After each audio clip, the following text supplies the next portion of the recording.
今天我们来聊一件正在悄悄改写台湾命运的大事，1兆3200亿。这是多少钱？你可能没有概念，但我告诉你，这已经超越冰岛一整年的国内生产毛额，已经逼近爱沙尼亚一整个国家的经济产出。可这不是某间大企业的营收，也不是政府一年的总预算，而是2024年一整年台湾人死后所留下来的遗产总额。你没听错，就是遗产。一个2300万人的小岛，光是逝者留下的财富，一年就可以买下一个欧洲小国的全部身家。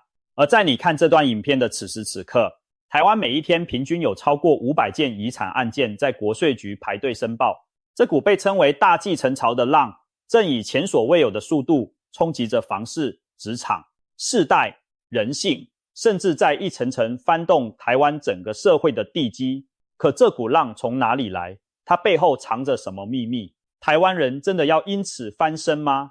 还是会集体躺平？今天我们就来一层一层拆解这场100年难得一见的财富大地震。先看一个更惊悚的数字，16年前台湾每12间换手的房子，只有1间是继承来的。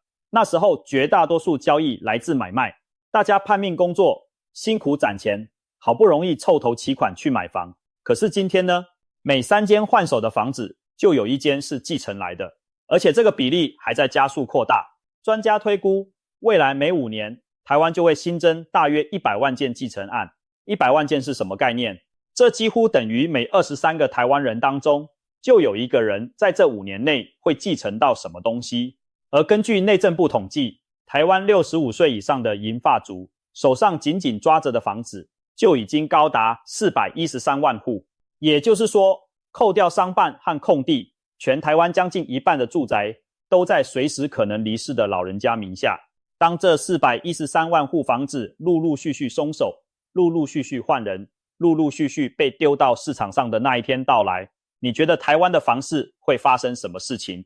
我告诉你，这才是故事真正恐怖的开始。根据财政部最新统计，光是2025年前10个月，全台遗产税收就已经高达362.6亿元，创下自民国75年有统计以来历年同期的最高纪录，整整40年天量。其中台北市遗产税收高达156.4亿，比前一年大幅成长 25%， 稳坐全台龙头。新北市 50.8 亿，桃园市 25.7 亿。有趣的是，这个表现北热南冷。为什么？因为过去30年台湾的房产和股票都在北部狂涨，富爸爸富妈妈集中在北台湾，他们走的时候自然留下最多的金山银山。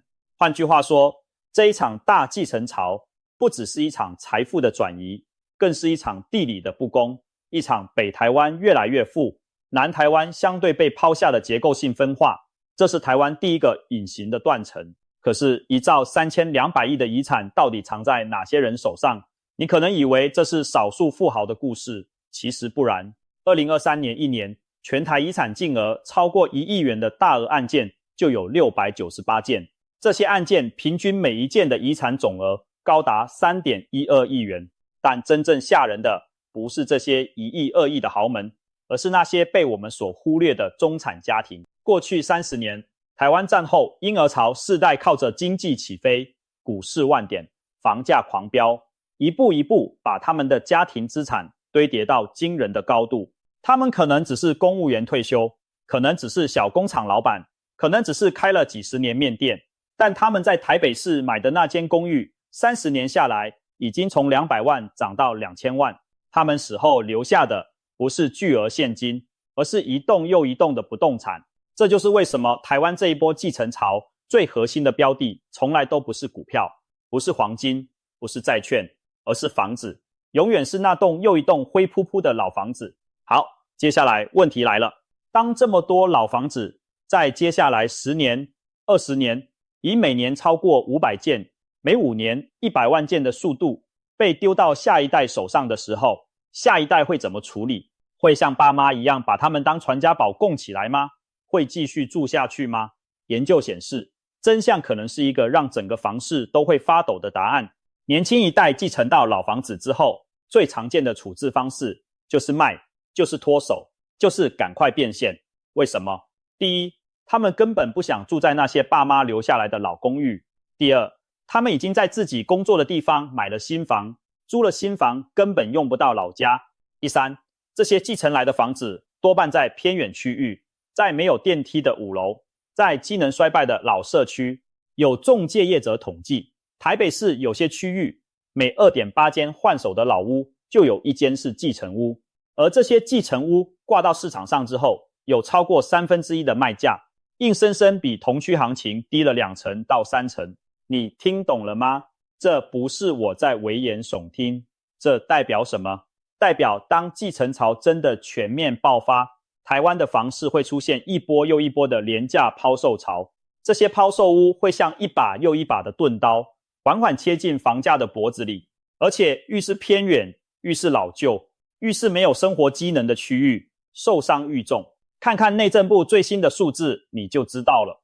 截至2024年底，全国低度使用住宅比率，也就是俗称的空屋率，超过 20% 的乡镇市区，已经从前一年上半年的20个暴增到31个，一年之内新增了11个。宜兰礁溪空屋率 29.89%， 新北市万里区 29.83%， 三芝区 26.12%。 这些数字是什么意思？意思是在这些地方，你每走进3到5栋房子里，就有一栋是黑漆漆没人住、没人租、没人管的空屋。而且这还是在大继承潮还没有完全爆发之前的数字。想象一下，当再过5年、10年，当老人家一个接一个离开，当他们手上那几百万户老房子一起被丢出来，台湾偏远乡镇、老旧街区的空屋率会冲到哪里去？ 40%、50%， 整个聚落就这样慢慢变成蚊子社区，慢慢变成鬼城，慢慢变成那种在日本新闻里面你早就看过的画面，屋顶塌陷，杂草丛生，无人问津。这就是房仲业最近开始挂在嘴边的那个可怕名词——负资产。也有人直接叫它房市癌。什么叫房市癌？就是那种卖不掉、租不出，却还要每年缴房屋税、地价税、管理费的房子。它不止没办法替你创造财富，反而每年都在吃你的钱。它不止不是资产，它是负债。它不只是负债，它还会扩散，就像癌细胞一样，从一栋房子扩散到一个街区，再扩散到一个乡镇，再扩散到整个地区的房价结构。日本人叫这种东西负动产。听听这个名字你就知道多么绝望。本来是不动产，结果变成负动产；本来是家产，结果变成家负。为什么专家们如此担忧？因为我们只要回头看看一衣带水的日本，就知道台湾的未来很可能就是日本的今天。日本在1990年代开始少子化，2008年人口开始负成长，结果呢？东京、大阪、名古屋3大都会圈的房价不但没跌，还在2013年之后一路涨到超越泡沫经济时期的历史高点。可是离开3大都会圈之后，日本乡村地区的空屋率飙破 13%， 整个村落的房子被子女继承之后直接锁门弃置，连处理都懒得处理。现在日本还发展出一种专门替继承人收购这些负动产的新兴产业，他们用象征性的1日元把房子买下来，然后收取一笔可观的清理费。这已经变成一门专门收拾继承烂摊子的生意。台湾会走上同样的路吗？很遗憾，几乎可以确定会。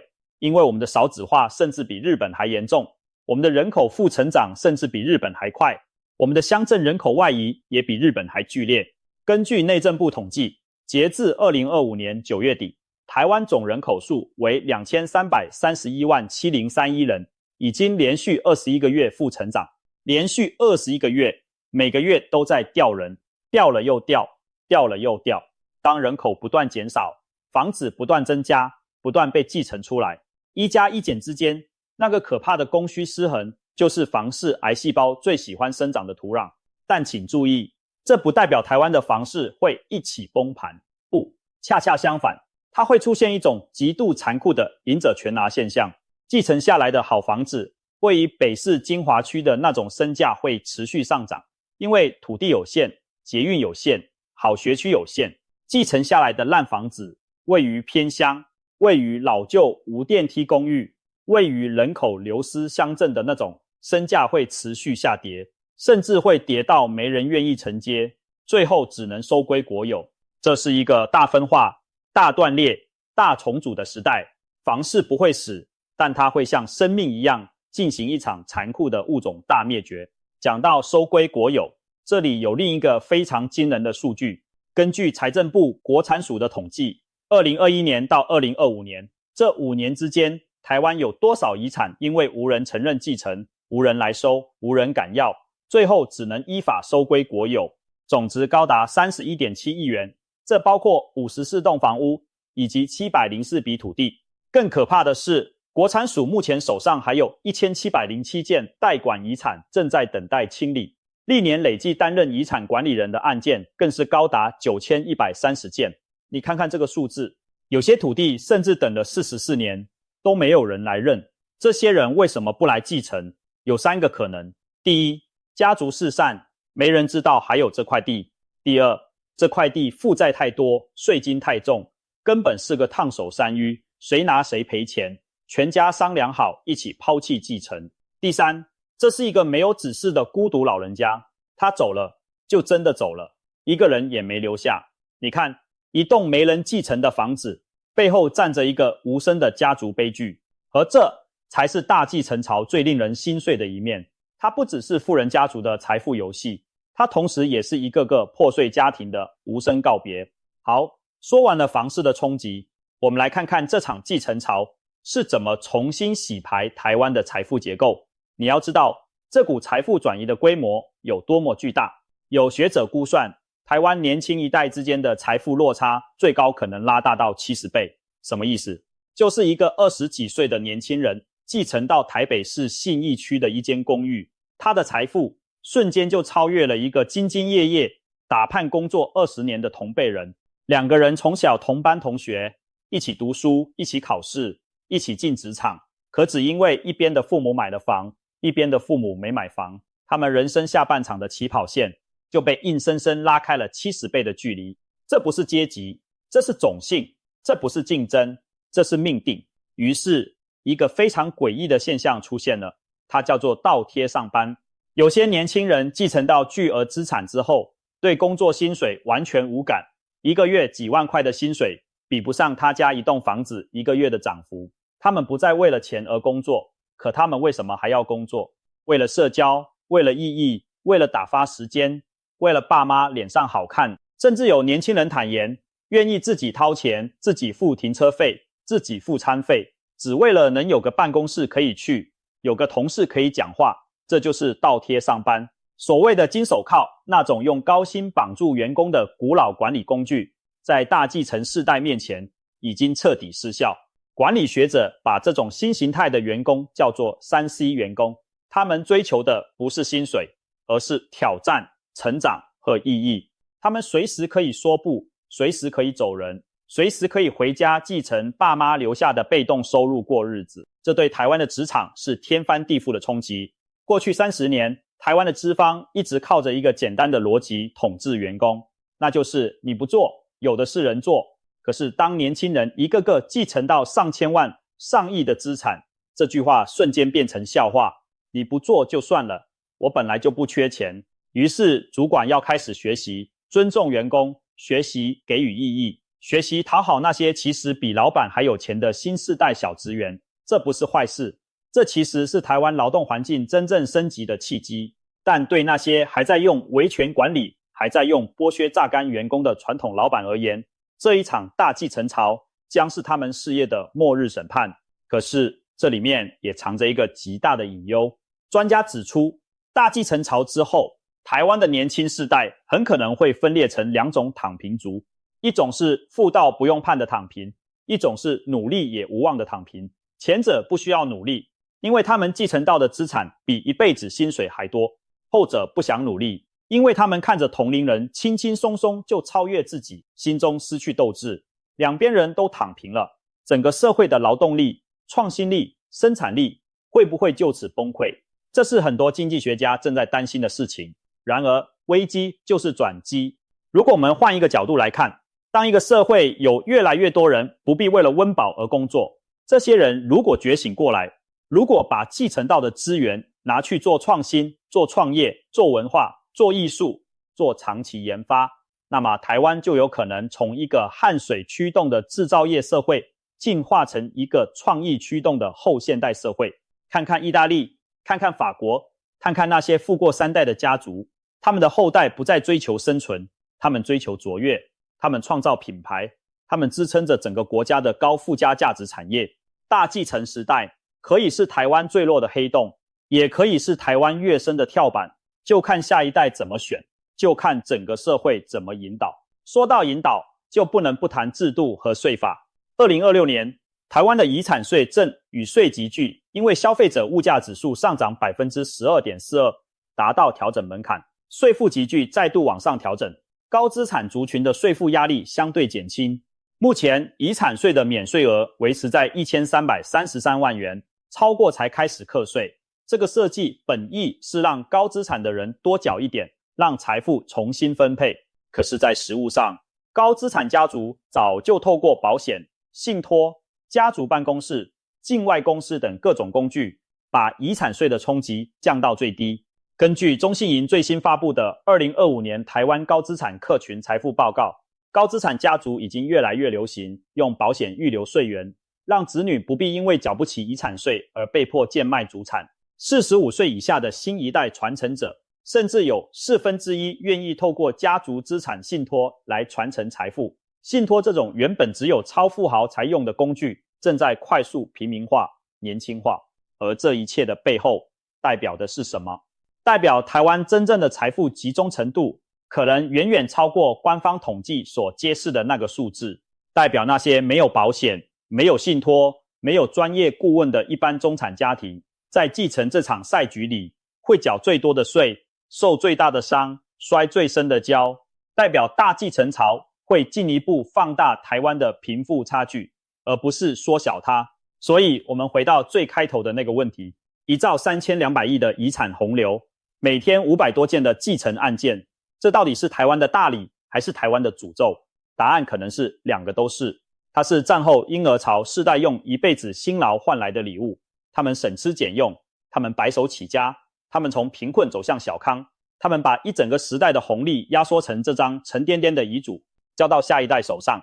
可它同时也是台湾社会结构失衡的照妖镜，它造出城乡差距，造出北南落差，造出贫富鸿沟，造出少子化的冰冷事实，造出我们原本以为坚固的家庭制度，其实正在无声无息的瓦解。那我们该怎么办？如果你是传承者，请趁早规划，趁早沟通，趁早告诉孩子你的想法，不要等到躺在病床上才匆匆交代。如果你是继承者，请好好思考，继承不是终点，而是一个新的起点。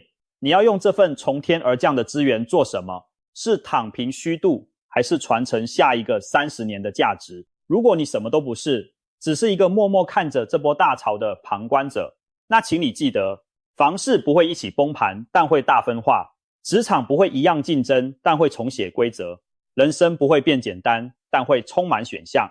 这场史无前例的财富大迁徙刚刚才开始，它会持续10年、20年、30年，直到战后婴儿潮的最后一位老人离开这个世界。而在这漫长的过程中，我们会看到台湾的地图被重新绘制，看到财富的版图被重新洗牌，看到一个个家族兴起，看到一个个家族凋零，看到一个个新富翁在一夜之间诞生，也看到一栋栋无人认领的老房子，默默等待着不会到来的继承者，在台湾的每一个角落慢慢化成灰，慢慢回到大地。这就是我们这个时代的故事，一个充满矛盾、充满机会、充满悲喜的大继承时代。下一次当你走过一条街，看到那些铁卷门深锁、阳台长满杂草的老公寓，请你停下来看一眼，那里面住过的人曾经打判过整个台湾的经济奇迹，而他们留下来的那把钥匙，此刻正静静躺在某个抽屉深处，